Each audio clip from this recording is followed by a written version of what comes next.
বঙ্গোপসাগরে আঞ্চলিক দেশগুলোর সাথে পূর্ণ সংযোগ স্থাপন অভিন্ন স্বার্থর খোঁজ শীর্ষক সেমিনারে এ অঞ্চলের অর্থনৈতিক সম্ভাবনা তুলে ধরে জলবায়ু পরিবর্তন, বাণিজ্যে বাধা, ভূ-রাজনৈতিক উত্তেজনা সহ বিভিন্ন বৈশ্বিক চ্যালেঞ্জকে সামষ্টিক প্রচেষ্টার মাধ্যমে মোকাবেলার জন্য এই আয়োজন।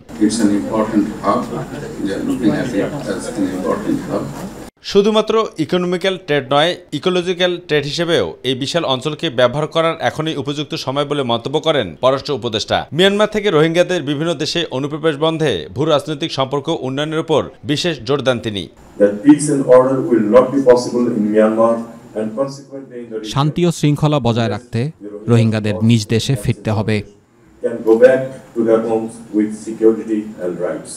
বাণিজ্য বিনিয়োগ বাড়াতে উভয়ের জন্য লাভজনক অংশীদারিত্ব গড়ে তুলতে জাপান বাংলাদেশকে সহযোগিতা করবে বলে আশ্বাস দিয়েছেন বাংলাদেশে নিযুক্ত জাপানের রাষ্ট্রদূত ইয়ামা কিমিনোরি।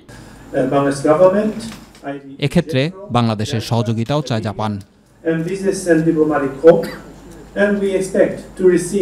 দুই দেশের মানুষের পারস্পরিক বোঝাপড়া এবং বিনিময় জোরদার করতে জাপান সর্বোচ্চ প্রচেষ্টা চালাবে, আর এজন্য গ্লোবাল ইকোনমি এবং জিওপলিটিক্যাল ইস্যুতে বঙ্গোপসাগর ভূমিকা রাখতে পারে বলেও অভিমত ব্যক্ত করেন আলোচকরা।